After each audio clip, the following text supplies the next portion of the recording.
Hello दोस्तों, मैं श्वेता परमार आप सभी का स्वागत करती हूँ हमारे स्मारो एग्जाम चैनल पर, जहाँ पर हम आपके लिए राजस्थान से रिलेटेड अलग अलग स्टफ़ लेकर आते हैं। चाहे वो एग्ज़ाम से रिलेटेड हो, चाहे वो स्टडी मटेरियल से रिलेटेड हो, सिलेबस हो या कोई भी जानकारी हो राजस्थान से रिलेटेड।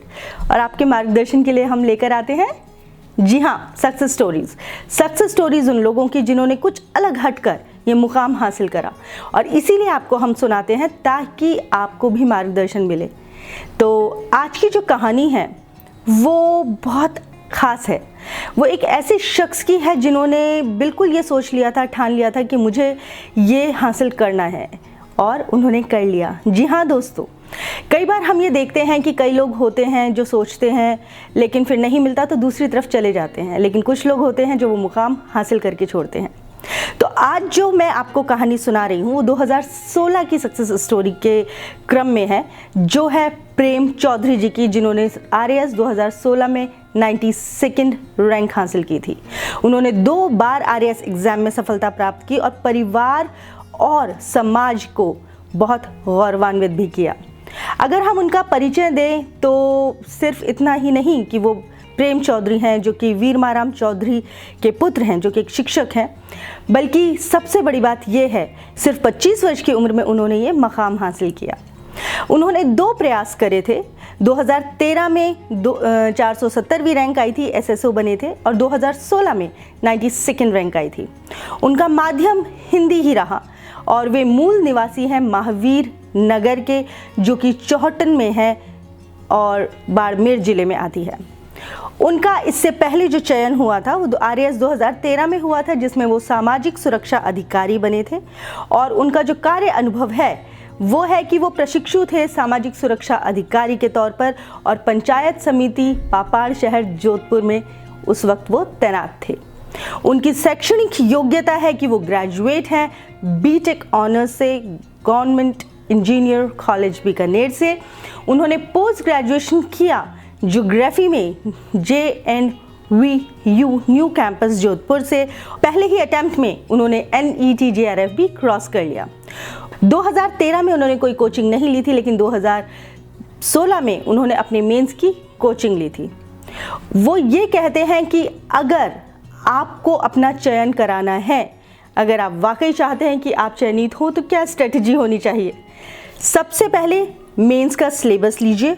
सिलेबस में मेंशन्ड टॉपिक के अनुसार अपना मैटर कंपाइल कीजिए। फिर लगभग पूरा सिलेबस जो आपका NCERT और RBSC की बुक्स में आता है उसको आप लेकर नोट्स बनाइए और उससे तैयारी कीजिए। आप ये तय कर लीजिए कि चयन आपकी प्राथमिकता है, ना कि ज्ञान प्राप्त करना ही सिर्फ। इसलिए आप एक एक टॉपिक को बहुत अच्छे से पढ़िए और सिलेबस में लिख लीजिए कि क्या क्या है, और टॉपिक जहाँ तक संभव हो आप NCERT या RBSC की बुक्स में ही पढ़िए। अच्छा मटेरियल आपको हमेशा आधी समस्या से समाधान दिला देगा। जैसे ही आप तैयारी शुरू करेंगे तो गंभीर बनाने के लिए अपनी तैयारी को, उसके लिए आप टेस्ट सीरीज ज्वाइन कीजिए, मॉक टेस्ट दीजिए, लाइब्रेरी ज्वाइन कर लीजिए, क्योंकि बहुत फ़र्क पड़ता है इन सब चीज़ों से। उससे ये होता है कि कैंडिडेट्स को समझ में आ जाता है कि आखिर किस तरीके का एग्ज़ाम पेपर आएगा। लास्ट के 2 डेज़ रिवीजन के होते हैं, लेकिन उसके पहले अगर आप सारे दिन अपने हाथ में नोट्स बनाने में लगा देंगे तो आपको इतना फ़ायदा नहीं होगा। तो आप धीरे धीरे नोट्स तैयार कर लीजिए, ताकि रिवीजन उन नोट्स से ही कीजिए। पूरे दिन में 2 घंटे न्यूज़पेपर, करंट अफेयर्स के लिए भी आप तय कर लीजिए। और फिर जब आप सबसे महत्वपूर्ण बात करेंगे वो होंगे नोट्स के क्वेश्चन आंसर फॉर्मेट की। तो बुक्स पढ़ते हुए ये भी देखिए कि क्वेश्चन कैसे बन सकता है, और जो क्वेश्चन लिखा है उसके नीचे आंसर किस तरीके से लिखा है। और अगर इस प्रैक्टिस को करते रहेंगे तो जो फ़ायदे होंगे वो ये कि आपके मेंस फॉर्मेट से ये मेल खाता है, तो टॉपिक से आपको ये आइडिया लगने लगेगा कि आपके मार्क्स कितने आएंगे और आप किस तरीके से उसमें नंबर लाएंगे। और दूसरा ये कि आपका रिवीजन इतना प्रभावी हो जाएगा कि आप क्वेश्चन देखते ही उसके आंसर को लिखने का फॉर्मेट बना लेंगे।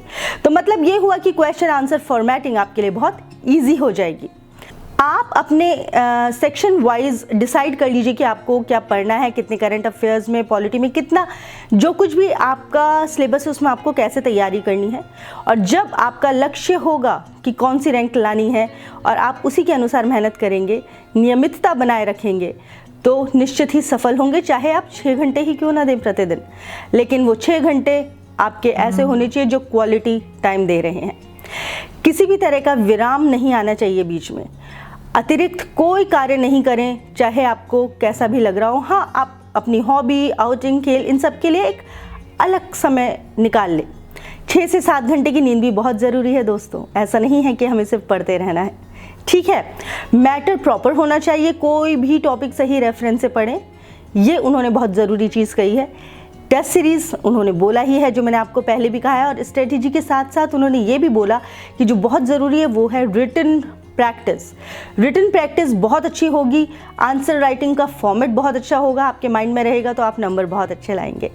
और एक बात जो लगभग यूनिवर्सल ट्रूथ है, आपका मुख्य उद्देश्य एफर्ट है, आपका प्रयास है।